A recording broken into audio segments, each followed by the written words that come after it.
Hi friends, good morning. Welcome to cases classes. आज हम बात करेंगे पर्यावरण के एपिसोड 3 के बारे में। तो इसके भी महत्वपूर्ण क्वेश्चन देखते हैं दोस्तों। सारे क्वेश्चन महत्वपूर्ण हैं। मैं आपको एक लगातार मैंने कहा था ना, इस महीने में लॉकडाउन में मैं आपको सारा पर्यावरण, आपका साइंस, ज्योग्राफी और पॉलिटी ख़त्म मतलब पढ़ा दूंगा पूरा। तो ये हमारा पर्यावरण का तीसरा एपिसोड है, मतलब तीसरा प्रैक्टिस सेट है। और बहुत ही अच्छे, बहुत ही फैंटास्टिक क्वेश्चन लिए गए हैं। तो वीडियो को अंदर देखिएगा। और साथ में दोस्तों पीडीएफ कैसे मिलेगी और भी हम लोग बातें करेंगे डिटेल में। तो वीडियो को शुरू करते हैं। तो हमारा पहला क्वेश्चन दिया गया है आपके सामने, राष्ट्रीय पर्यावरण अभियांत्रिकी, ठीक है, राष्ट्रीय पर्यावरण अभियांत्रिकी शोध संस्थान यानी NEERI कहाँ पर अवस्थित है, इसके बारे में हमको बताना है। NEERI, ठीक है।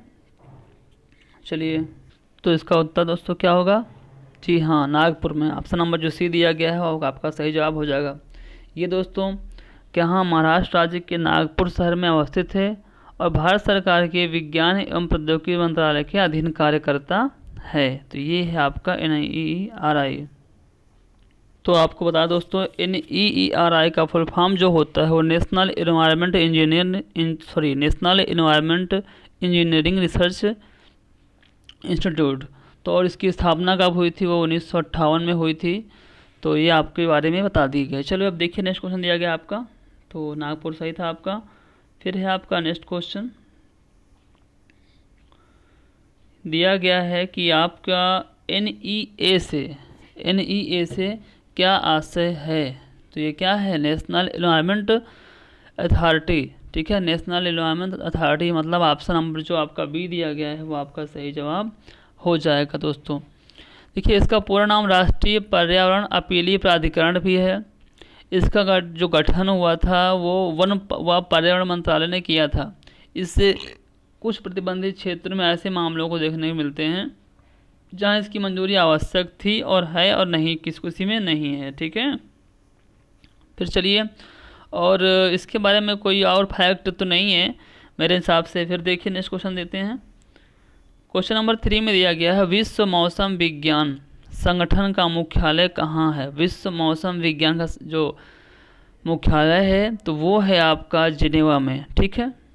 ऑप्शन नंबर आपका जो ए है वो आपका सही जवाब हो जाएगा, जिनेवा। देखिए, जिनेवा यानी WMO, ठीक है। संयुक्त राष्ट्र की एक विशेषज्ञ एजेंसी है यहाँ पर है, जो पृथ्वी की वायुमंडल की दशा और व्यवहार का अध्ययन करती है। तो इसका जो मुख्यालय है वो जिनेवा में है।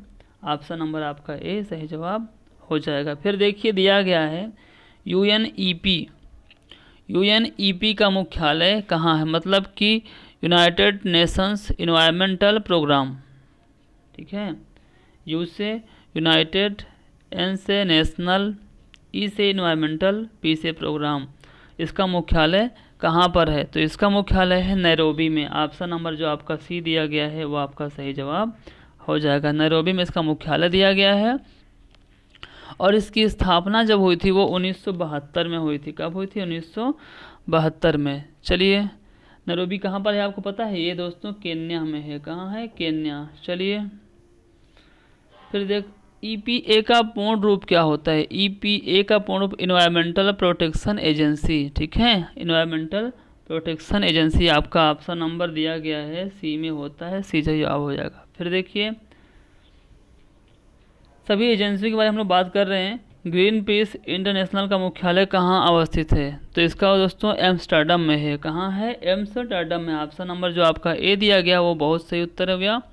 तो ये कैसा संगठन दोस्तों है? ये एक सरकारी संगठन नहीं है, ये एक गैर सरकारी, मतलब कि सरकारी नहीं है, प्राइवेट संगठन है। और इसका मुख्यालय जो है वो नीदरलैंड के एम्स्टर्डम में है। यानी कि एम्स्टर्डम कहाँ पर पड़ता है? नीदरलैंड में, ठीक है। चलिए, फिर दिया गया है, भारत में पर्यावरण संरक्षण अधिनियम पारित कब हुआ था? भारत में पर्यावरण संरक्षण अधिनियम कब पारित हुआ था? 1981, 86 या 95? तो आपको 86 में पारित हुआ था, 1986 में। ऑप्शन नंबर जो आपका बी दिया गया है वो आपका सही जवाब हो जाएगा, ठीक है।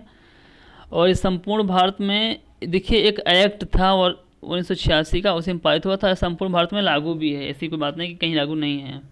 फिर देखिए, दिया गया है निम्नलिखित में से वर्षों में से कब पर्यावरण संरक्षण अधिनियम पारित हुआ था? तो वही ऑप्शन आप वापस आ गया है, तो 1986 आपका सही जवाब हो जाएगा। इसको तरीका पूछने का दूसरा हो गया था, वो ये यूपीए पीसी से पूछा गया था और पूछा गया था यूपीए एलडीए में। हाँ, फिर देखिए नेक्स्ट क्वेश्चन दिया गया आपके सामने, पर्यावरण सुरक्षा अधिनियम ईपीए को अन्य किस नाम से भी जानते हैं? तो उसे बोलते हैं हम लोग छाता विधान। किससे? छाता विधान के नाम से जानते हैं। देखिए इसकी स्थापना 1986 को हुई थी और 1972 में स्टॉकहोम में आयोजित संयुक्त राष्ट्र के प्रथम मानव पर्यावरण सम्मेलन के निर्णयों को कार्यान्वित करने के उद्देश्य से भारत सरकार ने पर्यावरण संरक्षण अधिनियम 1986 पारित किया था। फिर देखिए दिया गया है अगला क्वेश्चन, जेनेटिक इंजीनियरिंग अनुमोदन समिति का गठन निम्नलिखित में से किसके अधीन किया गया है? 4 ऑप्शन दिए गए हैं। नंबर ए है खाद्य सुरक्षा एवं मानक अधिनियम, नहीं।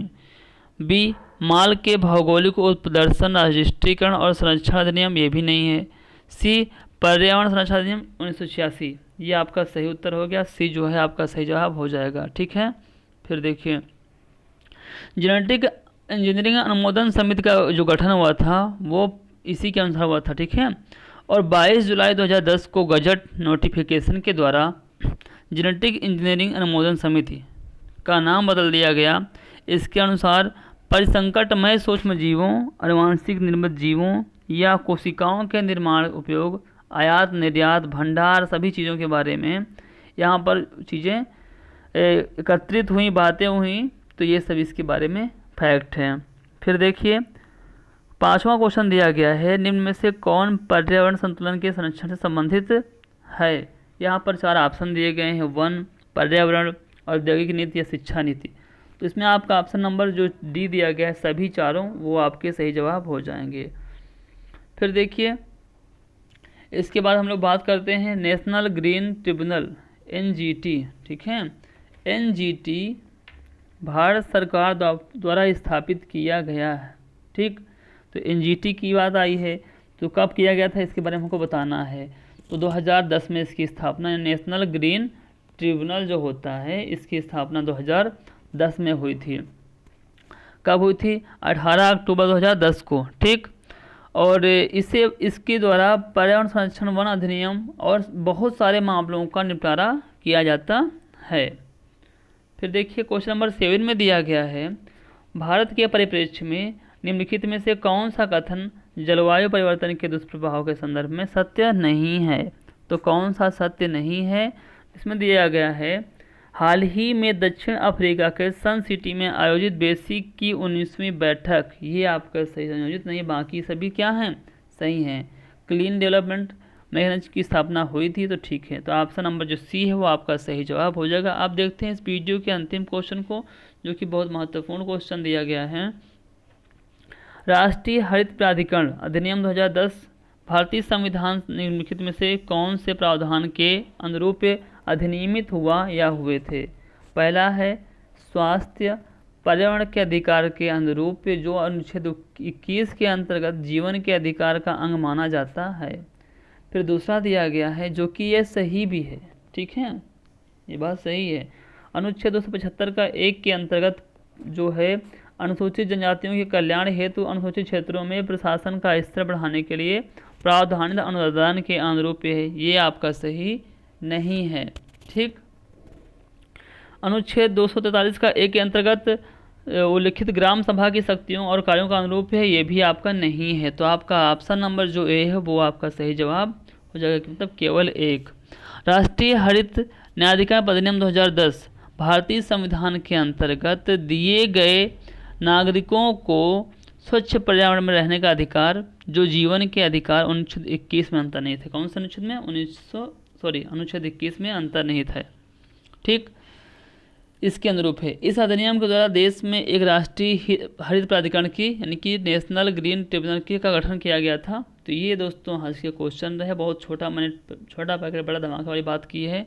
अगर दोस्तों वीडियो आपको अच्छा लगा हो, देखिए मैं इतने क्वेश्चन नहीं आपको देता हूँ कि आपको डिस्टर्बेंस हो। ठीक है, इसलिए मैं ये बस बहुत ज़्यादा दिन की बात नहीं है, कुछ दिन चलेगा और आपके पर्यावरण से अधिकतम क्वेश्चन मैं कवर करा दूंगा। ठीक है, करंट आपको पढ़ना पड़ेगा। करंट के लिए मेरे पास समस्या यह है कि मेरी जो सिस्टम मेरा वो थोड़ा गड़बड़ चल रहा है, बन नहीं पा रहा है। इसीलिए दोस्तों अगर इस वीडियो का जो PDF आपको मिल रहा है, क्वेश्चन पेपर आपको चाहिए, तो हमारा टेलीग्राम चैनल है KCS क्लासेज, वहाँ ज्वाइन कर लीजिए टेलीग्राम से, वहाँ से आपको मिल जाएगा दोस्तों। तो आप घर पे रहिए, सुरक्षित रहिए और पढ़ते लिखते रहिए दोस्तों। जय हिंद, जय भारत। हम अब सभी आपके भविष्य की कामना करते हैं, आपका भविष्य अच्छा हो।